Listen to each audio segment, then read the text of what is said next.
All right, welcome to the Explainer. Today we're going to talk about something that feels like it's been pulled straight out of a movie, the HaptX G1. These are gloves that literally let you reach out and feel the virtual world. So I want you to imagine this. You're in a virtual world, and it starts to rain, but you don't just see it. You can actually feel the individual drops hitting your fingertips, or imagine picking up a virtual wrench and feeling that cold, solid weight in your hand. This isn't some far-off dream, you know? It's real technology. It exists right now. But yeah, that kind of realism, it's got a pretty hefty price tag. And look, the source material we're digging into today, this in-depth cost analysis, it's super clear about this. It calls these gloves the technical benchmark for interactive input. Basically, they're the gold standard for touching things in VR. So, what makes them so special? All right, first things first. What exactly makes this technology so revolutionary? What does it actually feel like to touch the future? Okay, so the secret sauce here is something called true contact haptics. And you gotta forget everything you know about the simple buzz you get from a game controller or your phone. This is totally different. This system physically pushes against your skin. It creates the actual sensation of texture, of shape. I mean, it's the difference between your phone vibrating and you actually running your hand over, say, a wooden table. And, because it's that realistic, these gloves aren't for playing the latest video game at home. No, they're built for the pros, for high-stakes situations where realism is absolutely critical. We're talking about surgeons practicing a tricky operation or engineers feeling the curve of a new car door before it's even built. That kind of thing. So, how does it all work? Let's pop the hood and see what's going on inside these things. It's really a two-part magic trick. First, you've got what's called tactile feedback. There are 135 tiny little actuators powered by fluid that press into your skin. That's how you feel texture. But then, and this is the wild part, you've got kinesthetic feedback. The glove's exoskeleton can push back with up to 40 pounds of force. So when you go to touch a virtual wall, your hand doesn't just pass through it. It stops. You feel the solid object. And this is where things get really interesting. When you look at the G1 next to the competition, you start to see why it's such a big deal. The price? Yeah, it's in the same neighborhood as some others. But the capability? It's not even in the same sport. Just look at this. This chart says it all, really. The HaptX G1 can deliver nearly 9 times the force of its closest competitor. We're talking 40 pounds versus about 4.5. That's the difference between feeling a little nudge and feeling the solid heft of a real tool in your hand. It's a huge leap. So yeah, that kind of performance doesn't come cheap. The starting price is over $5,000 for a pair. But the real story here isn't just the number, it's why.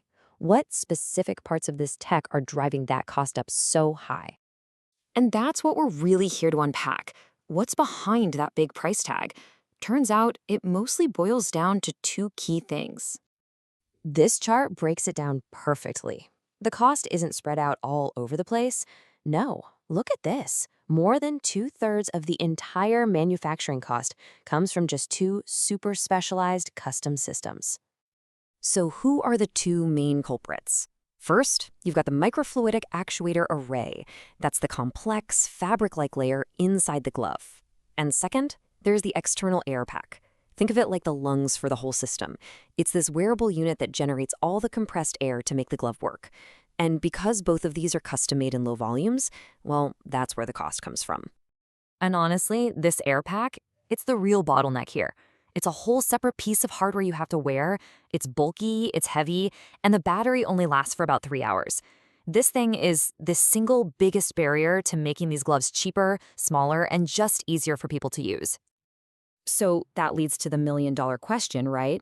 When is this incredible tech going to get more affordable? Well, the analysis we're looking at lays out a pretty clear roadmap, and it happens in two main phases. Okay, so phase 1 is happening right now through about 2027. This is all about scaling up production. The more you make, the cheaper it gets. Simple economics. But phase 2, that's the real game changer. That's expected around 2028 or later, and it's all about a major tech breakthrough, specifically making that Airpack way, way smaller, or maybe even getting rid of it altogether. That's when we'll see a massive drop in price. And you can see that whole plan play out right here in this forecast. You see a nice, steady price drop for a few years, right?